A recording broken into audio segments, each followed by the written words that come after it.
Hey guys, Bazzy back here, and in today's video we are going to be checking out another one of the retro NHL games. Today's video being on NHL 09. So this was a game, I don't know if I actually ever really played NHL 09. I know I briefly played NHL 08, I want to say. Again, it wasn't very much at this time playing the hockey games. But I think NHL 09 I just totally skipped over for whatever reason. Just never ended up getting into it. This was the game that Dion Phaneuf, of all people, was on the cover. Just looking back on that, that's just crazy. That he ended up making it. Hey, good for him. But he was the cover star there for this year's game back in 2009. So let's continue on here. Probably don't need a profile for this. Now, what kind of tutorial do we have for this game? Is it going to be similar to the prior two, or will it be something totally different? So we load in here. It looks like it'll be the same thing as what has been in the prior games. That being the tutorial where it's basically the skills comp, just taking different shots, the slap shot, the wrist shot, and stuff like that. I'm assuming that's what this will be. We will see here once we finally load into this. Let's see here, I have all the controls, long loading screen here, and yeah, it looks like it is the skills comp as the tutorial. It's weird, it seems like it's all in these older games, but I just don't remember it at all. I thought it might have just been a feature in the first game we looked at, but it seems to be present in a decent amount of these older games. We already have done the review on NHL 08, I skipped ahead a while ago when I did that. I don't believe it was in that game, so it looks like you're just in the 3 years here. So let's start things out here as we get into NHL 09. Start things out where we always do here in the EA tracks. If I can find it, yeah, there it is, just in the settings. Running Wild by Airborne, Warriors of Time, 9 in the Afternoon. I used to just love that song as a kid for whatever reason. It's definitely a pretty good soundtrack here for the most part. At least compared to some of the more modern games, that's for sure. It's one thing EA always nailed in these older games, the soundtrack always just was so solid for whatever reason. I don't know, they always just knocked it out of the park. I wish it would kind of come back to that, but look at some of the rosters here. So we have the NHL, the AHL, the National League, the SHL I think that was, the Liga, the Dell, the Extra Liga, and the Super Liga. So this was big. I actually made a video on this a couple months ago. This was the actual KHL in an EA NHL game. Only time it's ever really occurred that the whole league has just been in-game. It's just crazy to see. Again, normally I don't go through these other leagues, but there is some pretty substantial players that were added in with the KHL. I know a lot of people want to see this nowadays, like Mark Giordano. Don't know if that's actually him or not, but a lot of people want to see this in-game nowadays. I don't know if we ever see it, just with everything going on in the world. Maybe one day it'll come back. But this was something I totally forgot even existed here. Like, I remember hearing about it a long time ago that it was in a game, and then just totally forgot about it till we were doing the reviews. There's Jaromir Jagr, 88 overall. Would have been no way to get him in this game other than having the KHL in the league. Looking here at Moscow, SKA St. Petersburg. Like, a lot of the teams that are still around nowadays that are the bigger name teams in the KHL, it's crazy to see here. Is there anyone else here that we have of note, at least name value? Not that I'm seeing off the moment. Look at the goalies here quick before we move on from this, see if there's anyone we recognize. No one so far. I don't even know who had been in the KHL back in 2008-9. Ray Emery in 86. Wow.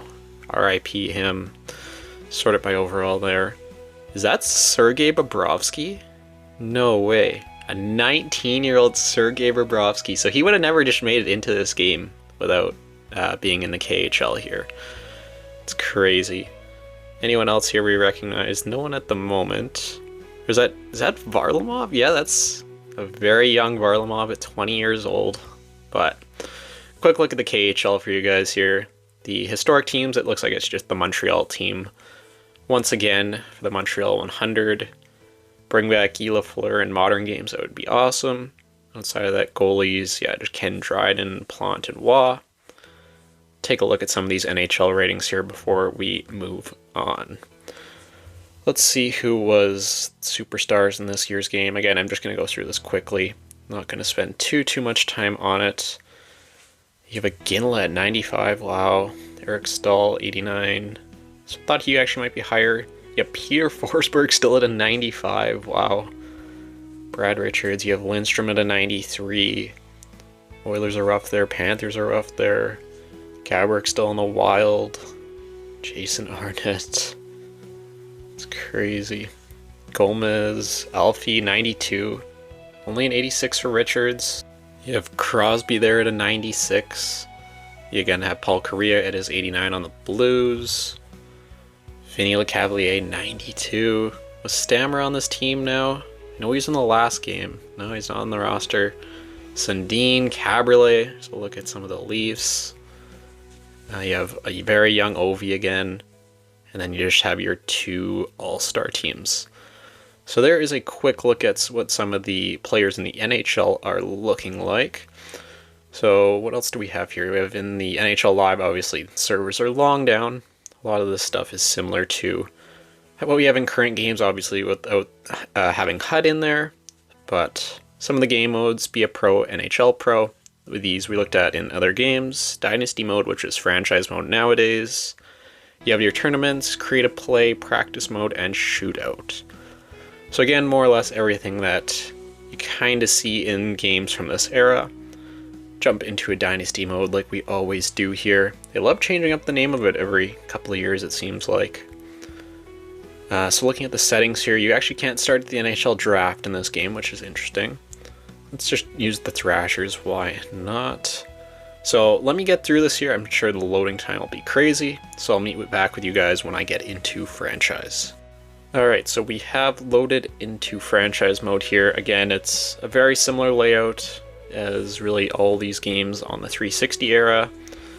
Take a look at some of this stuff. Contracts, again, it was very simplified. This is the only screen you really had of it. Couldn't do extensions for, I think it was almost exactly 10 years at this point. You have the scouting back in the day. I don't know if we've really looked at scouting in these older reviews. I don't really remember how it worked.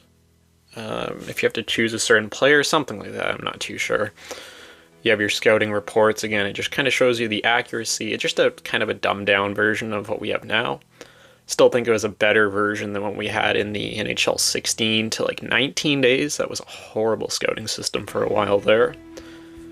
But yeah, that's a quick look at that. Who is available in free agency back in this game? Let's see. So definitely not as big a name as Anson Carter there, but definitely a lower free agent class than in prior years of looking at this. Sometimes we see 84, 85 overall guys, but does not appear to be the case in this game. Goaltender wise, what do we have? We have a 98 overall Sabrina in game. This is, I guess, those kids they used to add into the game. It was always really cool. I actually didn't know they appeared in franchise mode though. That's a little weird. John Graham. You have, there's Sebastian Caron, legend. Again, not as big a names when it comes to goaltenders in free agency as we've seen in prior years. Going to other things here, we have practice mode. I'm actually surprised we don't have a practice mode in current titles. It's not a big deal, but something you think should be there. I don't know. Looking at the edit lines, again, it's all very much the same as it was in these years from these games. Love how Thorburn wasn't on the first line by default. Comes to, yeah, just all that. It's just all the same as we've seen in the past. Strategy, again, this is just your team strategies. More or less what we have in current day games, but we just do it better in current days and there's more options. Progress reports were just a very dumbed down version of what we have in current games. Just when it comes to overall, not all the certain attributes. Training, again, we've looked at this too in prior games. Kind of cool, you could choose what your player was doing and focusing on, but it was an option. Same with player type, you could just change your player type easy here without having to go in and edit everyone. You could just do it right from there. And then lastly, we had team reports here. This was before the GM tracker actually was introduced, so you could just kind of see more detailed stats of your own team and other teams just on a singular kind of tab there. So the GM tracker, I guess, was introduced in the next game, I'm pretty sure anyway. Again, outside of that, you have your stats, everything more or less exactly the same as it's been in current games and games from around this era. Going through the calendar, we will find the All-Star Game does make its return in this game. Back in 2008, we can't do it in 2024. You have the trade deadline again. It was the older version of it. It was alright for its day, but I like what we have quite a bit more nowadays. Then lastly here, I think we just have to jump into a game, try out some gameplay, see how everything feels. Again, I am not the best when it comes to these games, that's for sure. Just kind of play them for fun, but we'll see how everything feels. We'll check out the introductions, see if they're the same as last year, or the year prior, or after this, I guess, since we're going in reverse order. But we'll see how everything looks once we get into the game here. Just used the Red Wings and the Penguins. That was the matchup in the finals this year. Let's jump into it. So we have the spinning logos on the ice. Those always did look a little bit off, I gotta say. But you have everyone in the tunnels. I'm not sure if this was the same as the prior game that we looked at, the prior two actually. Chris Osgood there leading his Red Wings onto the ice. Won't be in the video for copyright reasons, but you got some killer AC/DC pumping up this intro here, which is very appreciated. Definitely not as much panning to the crowd. I think it is a different intro. I'm not sure if there's different variants, but it is still pretty solid, especially for a game that's released back in 2008, 2009, somewhere around there. It's still pretty good. So let's jump into some gameplay here very quickly, see how everything feels. Gonchar, Crosby, don't want to let his 96 get in there and take a shot. They steal it, comes around. I can already tell players don't, it doesn't seem like players are moving as much in the zone, like everyone was just kind of, seemed like almost frozen there. They take it, gives it back to Crosby. Does feel a little bit, it's definitely slower than modern games. Again, that's not a bad thing necessarily. Come in here with Zetterberg. Do a move with the skill stick. It always felt a little off back in these games. You have Datsuk, comes around, it's bodied. Datsuk again, get a shot, saved by Fleury. So again, it's not bad. It's more or less what you would expect from a game back in 2008, 2009. It's definitely playable. It's fun. It's probably not the most fun I've had on one of these older games, but it does hold up alright. But I think that is going to do it for today's video, looking back on NHL 2009 in 2024. Again, very fun looking at all these older games. You only have one more game to go in this series, at least when it comes to the 360 console. I did recently purchase an original Xbox, so as long as I can get that hooked up, we will go through some of those older games as well. But that is going to do it for today's video. I will see you all in the next one.